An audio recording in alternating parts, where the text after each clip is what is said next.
My friend Peter Ustinov was not only an incomparable raconteur, but a very fine satirist. Bureaucracy must have had a heyday during which the very thoroughness of the way in which information was stored seemed a model of efficiency. In much the same way as complicated drill on the parade ground was generally accepted as a symbol of military prowess on the battlefield. Then, with the advent of the microchip and the computer, the mass of stored information and the dizzy hierarchy required for its maintenance became gradually the visible proof of all that is wasteful in a government. For example, the West African Republic of Benin is the only one I can remember to have extracted from me the maiden name of my maternal grandmother. I hated giving the information up since I was already suspicious of the uses to which it could be put. Over the years, nothing has come of it. Evidently, Benin not only discovered that little could be done with the surrendered facts, but she was also constrained to change her name from Dahomey without being able to conceal the news from bureaucrats the world over. Such gratuitous changes cost the bureaucratic establishment a great deal of money.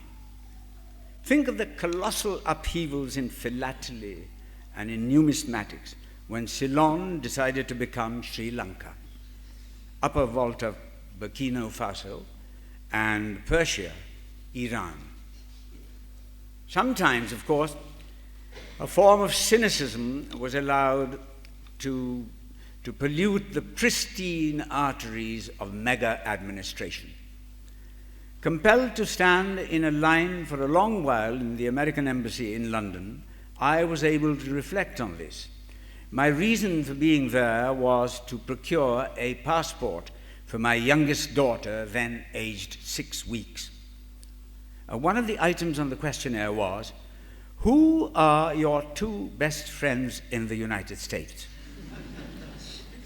This was to be filled by either parent or guardian in the event of the inability of the recipient to fill in the form herself. I left the answer blank.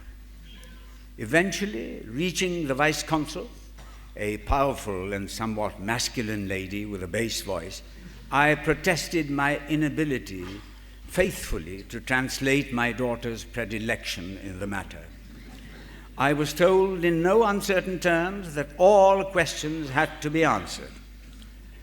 And while I thought about it, I lost my place in the queue. Annoyed, I put down Harry S. Truman and Senator Harry Cabot Lodge, both of whom had, on an earlier occasion, leaned over the pram and waved down at my daughter. Later, I reached the vice consul. Again, she read my insert and commented, unsmiling, in her deep voice, "Now, why didn't you write that in the first place?"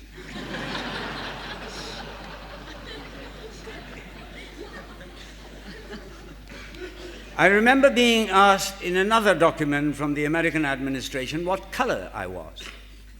Unused to such a question at the time, I thought it would be honorable to be as precise as humanly possible. With this in view, I put down pink. This was the time during which communist sympathizers were referred to as pinkos. I was not to know that. But I was told in no uncertain terms that I was white. I denied this hotly, declaring that I felt perfectly well.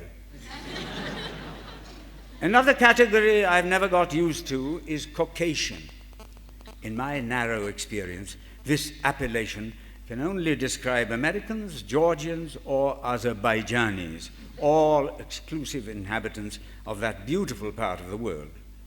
To insist on being a Caucasian seems to my mind as out of place as declaring oneself to be an Aryan in a document emanating from the Third Reich. Now, after more than nearly half a century of adult existence on this planet, I have begun to wonder if it matters at all what one writes on official documents. Once, forced by overcrowding to share a hotel bedroom with my mother, I wrote on the hotel ledger that my name was Oedipus Rex and that I was a manufacturer of bathroom fittings from Liège, Belgium. There has never been any repercussion from this.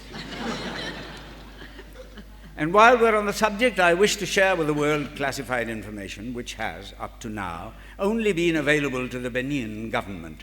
The maiden name of my maternal grandmother was Maria Sepozinikiova. She was a Caucasian, Aryan, and her color depended on the time of day. There, I've left no piece unfilled.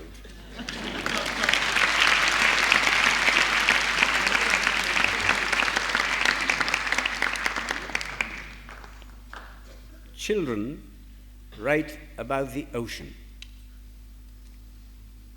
Kelly, age 6. This is a picture of an octopus. It has 8 testicles. Wayne, age 7. If you are surrounded by sea, you are an island. If you don't have sea all around you, you are a continent.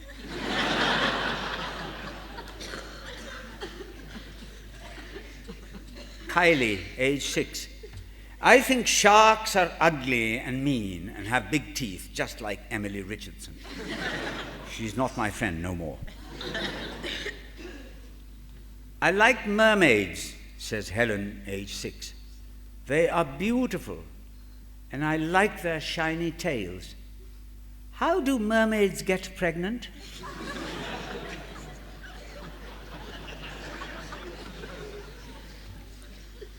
Amy, age 6.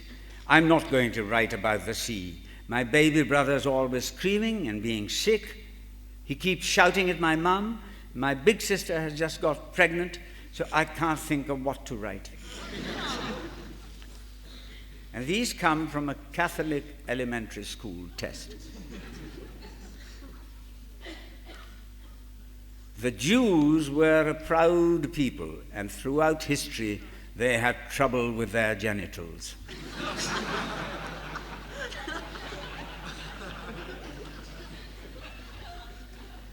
The 7th commandment is, thou shalt not admit adultery.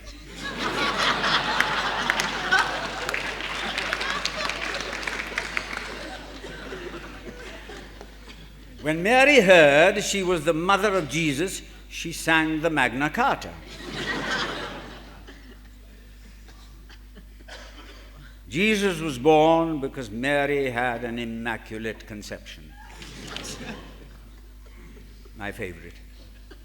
The Christians have only one spouse. This is called monotony.